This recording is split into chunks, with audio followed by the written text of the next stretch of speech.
Hello and welcome to another Reporting Depp v. Heard. It's Tuesday, this trial finishes on Friday.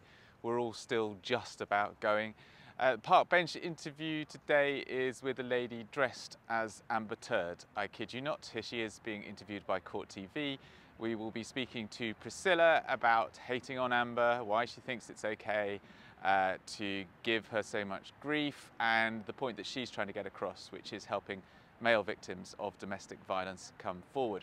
First, let me give you a quick rundown of what happened in court today. There was a motion to strike at the end of Amber Heard's witnesses, where Amber Heard's team said, no, sorry, Johnny Depp's team, God, I'm so tired. Johnny Depp's team said that Amber Heard had basically failed to reach the evidential bar for libel, and therefore her $100 million countersuit, which she's filing against Johnny Depp for the statements that Adam Waldman made to the Daily Mail in 2020, should be struck out. The judge listened to both parties and said she would do no such thing. The jury had to make a decision on that, which they now will. So we started with rebuttal evidence today. We had a combination of experts, expert witnesses, and various depositions which were being played to court. We had three people come back: Richard Marks, Mike Spindley and Doug Barnier, God, I can't believe I remember those names, to come and rubbish Amber Heard's expert evidence. We also had the surgeon who did the plastic surgery on Johnny Depp's finger. It was mainly about whether or not the cast that Johnny Depp had in his hand gave his hand any mobility to either strike someone or to grip something, and the results of that deposition, oh no, it wasn't a deposition, was it? It was a live piece of evidence, and it was, I would say, probably inconclusive. There was also another English witness today. He was very posh, spoke like Ben King, the butler, but wasn't a butler. He was actually a professor of psychiatry, educated in London, New Zealand and New York, currently a professor at Stanford University, and he essentially rubbished, in the very politest terms, everything that Dr. Spiegel said in favour of Amber Heard yesterday. So that was most of the afternoon, and then there was a lady right at the very end of the day who confirmed that of the $3.5 million pledge that Amber Heard had made to Los Angeles Children's Hospital, only $250,000 had so far been received. At least I'm sure she said $250,000. It was very hard to make out exactly what she was saying because she had a mask on, and she did speak about a £100,000 donation and a £250,000 donation, but I don't know why she was only counting £250,000, unless I misheard her, which is entirely possible. Sorry, I just had a coughing fit. Which is entirely possible because it was in a mask, in a deposition, on a YouTube screen. So it may have been 350,000, but it certainly sounded like 250,000. Anyway, rambling on now. Let me introduce you to Priscilla, and I will be back afterwards to say bye-bye. Bye-bye. Day 22 of the Depp v. Heard trial. Priscilla has come to make the world a little bit more gay, dressed as Amber Turd. Yes. Is that right? Yes. Okay. Correct. Take me through the outfit, first of all. So I actually went online last week and I was looking for a turd costume. Yeah. And it was expensive. It wasn't going to get here in time. So I had to go for like the sexy turd look, and then I got inspired. Right. And just went, why don't I just get her hair too? Okay, so that's not your own hair? No. And this is definitely a wig. This is, I can see this Halloween. Right? You could start a trend. If this catches on YouTube. I'm hoping it catches on. Right, yeah. Imagine Amber Turds all over Halloween parties this year. But I saw a video of Amber Heard walking into court today with people shouting, Amber Turd, Amber Turd, Amber Turd. People could say that you're just abusing someone unnecessarily. That I'm instigating, right? That you're instigating, that you're hating on someone who is either mentally ill and a fantasist or is a victim of sexual abuse. And that is a very good point to make. Especially the former of the 2 points that you made. I think that those are the things that really doesn't have to be considered when it comes to memeing and trolling in this day and age. That's how a lot of us cope with situations. That's how we express ourselves. Would we do it collectively if we collectively felt this is a victim? We feel this is a victim. A lot of us are DV victims. A lot of us have male DV victims in our lives. and we've seen what is playing out now, played out in our own personal lives. So let's talk about that first then, if you don't mind. Sorry, I just had to start on the costume, but we'll come back to it. Yeah. Tell me about, you said you've seen issues relating to victims, well, domestic violence with both genders. Is that, am I steering towards the right terminology here? You are. Explain what's happened in your life. And I would say, however, the domestic violence that I experienced was more in, gender reverse, where the male is the victim, the female is the and was this someone who was quite close to you? Yes, personally in my family, directly in my family. Right. And it's very hard being a child of this product, especially because you conflict with defending the accusatory parent, correct? Yeah.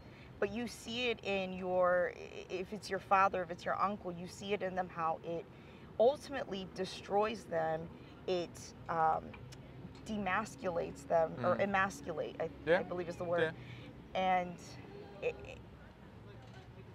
that they feel to the extent that they can't even speak of it as if it's bothering them. Well, I do get the sense, especially from covering this trial, that there is a whole untapped discourse or something that is shunned in the mainstream, the dialogue of men who have been abused, how they get to express themselves, how they come forward, how they are able to articulate it and get justice and get results as in the same way that many women can, if they're brave enough to come forward, they can often receive some help and possibly the help that they need to get out.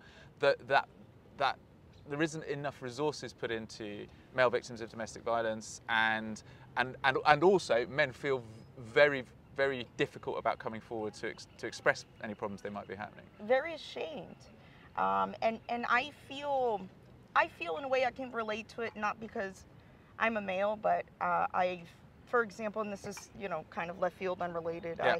I have multiple sclerosis. I was undiagnosed for over a decade, and I mean, I've been called a hypochondriac to my face by a neurologist, and it gets to a point where they make you feel such a way because you're young, you're experiencing all these issues, but you're too young to have these issues, right? So you could have... So you've had experience of not being believed? Of not being believed, absolutely, and being looked at as there's no way you could be going through this. There's no way it could be that bad. Yeah. And you're a fun person to be around. I've already realised that within 10 minutes of meeting you. And if I could now bring it back to this situation that we're in here, I know I think I've got an idea of what you're trying to do. You're trying to draw attention to this for a good reason, but it will come across to many people watching this that you're trying to draw attention to all this for a good reason, but you're doing it in a way that hates on an individual who has already been found to be a credible witness in an English court, and we don't know what the verdict is in this case. And it cannot be nice for her to be walking into court, as I saw this morning, with hundreds of people screaming Amber Turd, as she got out of a van. What's your take on that? Yeah, I think when it comes to the victory in the UK trial, I mean, obviously I'm not from the UK, I am American. Being that if they saw all of this, how is it that it came out so defamatory towards Johnny Depp at the end of it all? I would feel a little more neutral on things if maybe they won on a very slim technicality that is so just, it's just one of those things in the court system. Yeah. But there's no, we're seeing it play out live for us every single day. We're not crazy to assume, like, where are all these photos you speak of? I know that there is a lot more evidence out there, right? Well, and I've seen said evidence. Yeah, okay. I mean, I've looked at quite a lot of evidence from both trials as well, and I'm going to be very interested to see what verdict the jury come up with. Me too. But the way that the evidence that has been coming out and being used on social media has created this wellspring of hatred towards Amber Heard. Now, does she deserve that? I wouldn't say that she deserves it, and I wouldn't say that she doesn't deserve it. It's not for me to... I mean, does anyone deserve that kind of hatred? I mean, what has she done wrong? Well, if you're going to say what has she did wrong, a lot. I mean, she admittedly physically abused, domestically violated. I don't think she's admitting domestic abuse. I think she's saying that she acted reactively to the abuse she was getting. So And she has admitted on tape, yeah, started hitting someone, yeah, and that he walked away from that, and she called that being a baby. Yeah. Yeah. No. I understand that. I'm just being very careful for Yes, legal reasons of course. and because we haven't had a verdict in this course. case. But no, I understand where you're coming from. And of course, everything is but allegedly, because we are not there to begin with. Absolutely. I just wonder, and I don't know whether I'm being prim or sanctimonious about this, and I could be, but I just think that whilst there's a lot to be said for televising the trial live, it has created an environment where even if the verdict goes in her favour, she will still be hated. Yeah. Yeah, I mean, you kind of have to put forth better evidence. You know, if you're going to do something so big, if you're going to really go out there and you've taken the time to take so many photos, so many videos, so, you know, you have to put forth credible evidence, and if it's not there, it's not there. But her only crime is saying in one sentence that she was a public figure representing domestic abuse. That's the only thing that she's done wrong, isn't it? Well, she wrote an op-ed and allegedly... But that was the phrase in the op-ed and the headline, which she didn't write, but which she did retweet. Yeah. But that's all she's done wrong, isn't it? The rest is him suing her. Yes and no, because there are still huge implications in the things that she has said. There's also allegedly who put forth a lot of this footage, right? And I know that, you know, some of it, of course, is from Johnny Depp's side.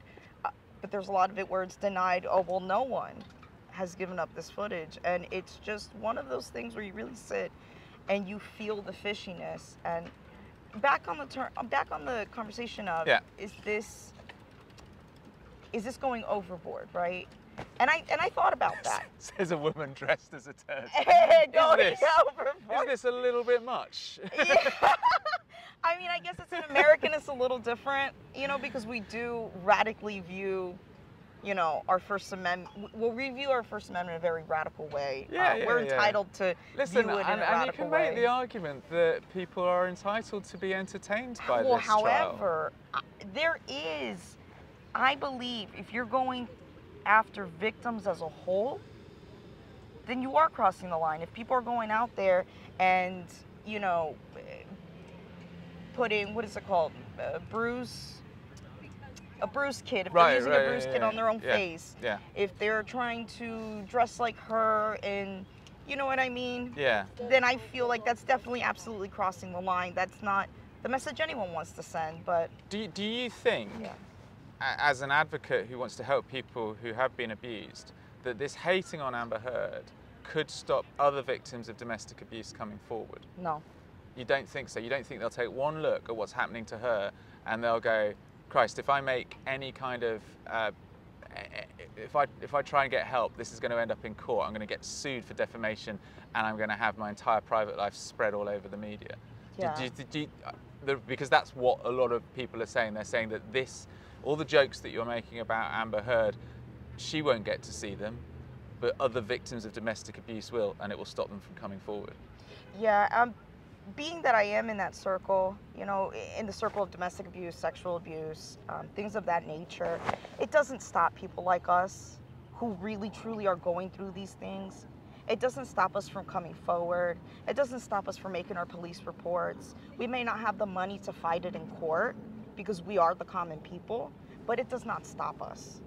A person who is truly being abused, who knows they're being abused, has the photo evidence, which is not difficult to get. If you're being beat, if you're being pummeled, it is not difficult to get that photo evidence.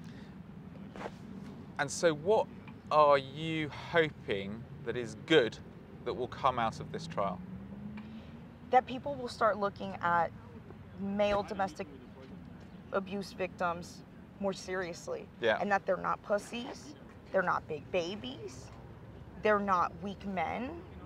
And hopefully that they feel that they can also speak out on it, that they see someone as, you know, macho and manly as Johnny Depp, and can feel, you know, if he could come out, I can come out too. Right. And that's essentially what I just want people to feel, you know, I can come out. Yeah.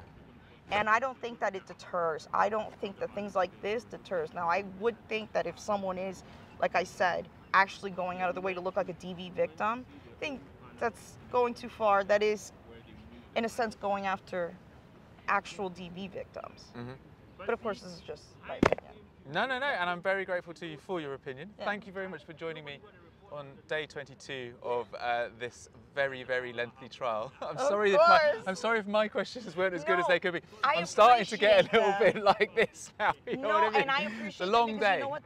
That's what makes good news. Yeah. That's what makes unbiased news. Even if you feel like you're on our side or whatever side you feel, you ask the questions you need to ask because that's how people are going to think about it.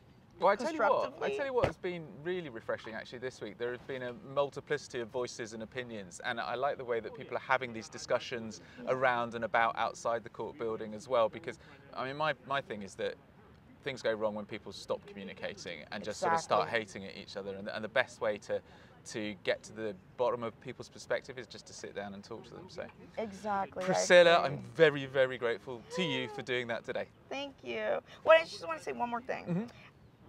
Piggybacking on what you just said, yeah, it's all fun and games. We're all yelling Amber Turd, but at the end of the day, I will still sit here and I will still listen to what anyone has to say.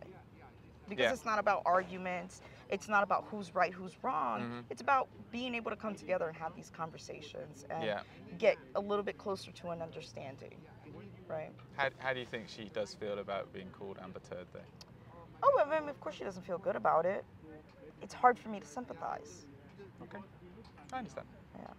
My thanks to Priscilla for that interview. She has now finished being interviewed by Court TV, and I'm going to try and catch her in the back of my shot. Hi, Priscilla!